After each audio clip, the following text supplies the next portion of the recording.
11은 원가 주택을 제공해야 된다. 비어있는 경찰서, 파출소 이런 데 가면 파출소 하나에 마당하면서 땅이 한 300~400평이 있습니다. 소방서, 학교, 요즘 폐교되는데 수두로 갑니다. 쓸모없는 공항도 많습니다. 그런데 국가가 공짜가 아니라 누가 자꾸 공짜라고 선동을 하는데요. 원가로 집을 지어서 청년들한테, 애를 낳는 청년들한테, 그리고 노후가 어려운 분들한테 국가가 공짜로가 아니라 원가로, 생산 원가로 집을 줘야 됩니다. 제가 조사를 해보니까 건설비 올랐다지만 건설사의 회장님이 솔직하게 저한테 자백합니다. 550만 원이면 집 짓는다고. 맞아. 떡을 친다고 그럽니다. 맞아. 그래서 우리가 평당 700만 원이면 아파트를 공급할 수 있다. 그래서 30평짜리 아파트가 2억 1천만 원이면 족하다는 겁니다. 그래서 이런 원가 주택을 제공하자. 그 다음에 사교육은 폐지하자. 자, 조국 딸 한번 보십시오.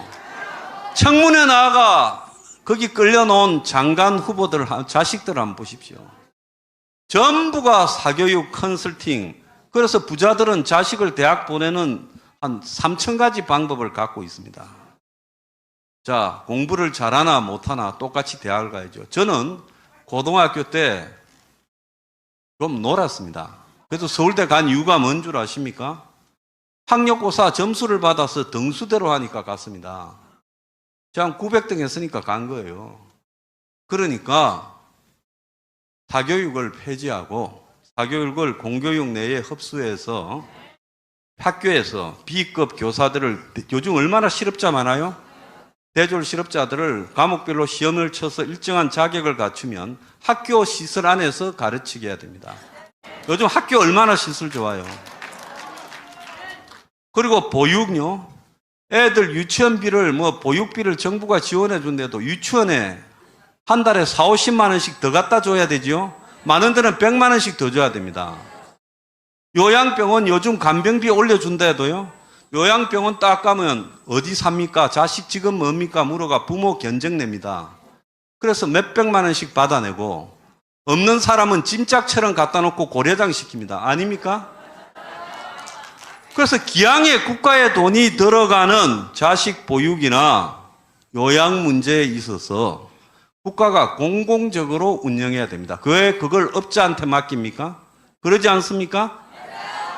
그리고요, 국가가 이제는 민간이 고용을 창출 못합니다. 기업들은 점점 갈수록 어려워집니다.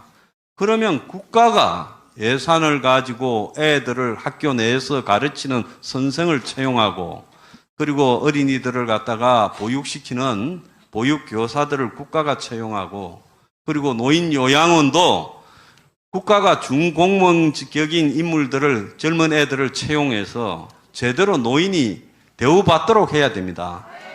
그러지 않습니까? 그래서 국가가 고용을 창출해야 된다, 이런 주장을 하고 있습니다. 그 다음에 외국인 노동자가요, 어제 신문 보셨죠? 100만 명입니다. 불법 체류자가 50만 명 더 있습니다. 외국인이 150만 명입니다. 그 중에 3분의 1은 300만 원도 더 받아요. 최소 230만 원부터입니다. 최저임금 적용이 돼서요. 외국인이 한국인의 일자리를 다 차지하고 있습니다. 다 내보내야 돼요. 그 일자리를 좀 더 개선시키고, 그리고 정부가 장려금을 조금만 더 주면 환경을 개선시키고, 그러면 한국의 젊은이들도 일을 할 수 있습니다. 일하지 않는 젊은이들한테는 사회복지 체계에서 배제시켜야 됩니다. 자, 그리고 요즘 플랫폼 있지요? 택시도 플랫폼이고 온갖 게 다 전자상거래 플랫폼이지 않습니까? 여기에서는요, 세금을 때려가 고용세를 때려서, 그래서 자동화 기계를 갖다, 마트에서 보면 요즘 아주머니들이 캐시어를 했는데 기계가 하지 않습니까? 가게에 가도 기계가 하잖아요. 키오스크라고요. 은행에 가도 기계가 합니다. 전부 세금을 때려야 돼요, 기계에. 그 세금으로 고용을 하도록 해야 돼요. 그리고 마지막으로는 저희들은 북한하고의 관계에서 평화는 없습니다. 우리가 핵을 가져야만이 미국의 대통령이 누가 되든지 미국이 언제든지 변심하든지 우리가 살 수 있습니다. 그것이 진정한 자유통일이에요. 그래서 이런 것들을 제가 목사님한테 국민의힘에 요구를 해야 된다고 생각합니다. 그런데요, 여러분 잘 한번 생각해 보세요. 지금까지 아스팔트 보수들이 국민의힘을 맹목적으로 엄청나게 도와줬습니다. 문재인 정권 때 저 뒤에 사진에 넣는 몇백만 명이 길거리 나와서 도와줍니다. 이럴 때는 고마워합니다. 그렇지만 그 시기만 지나고 나면요, 보수 숙골들하고 같이 힘을 합치면 도움 하나도 안 된다. 좀 뒤에 빠져 있어야 된다. 그래서 무슨 정광훈 목사님이 불가촉 천민입니까? 예? 전부 정광훈을 모르고 하잖아요. 정광훈은 밤에만 만나는 사람입니까? 낮에는 모르고? 이게 말이 됩니까? 도와줬으면, 살려줬으면, 나라를 구해줬으면, 애국심으로 온 열정을 바쳤으면, 대한민국의 애국의 정광훈 목사님만큼 많은 시간과 돈과 정열을 바친 사람이 있습니까? 그러면 그들은 어떻게 해야 되겠습니까?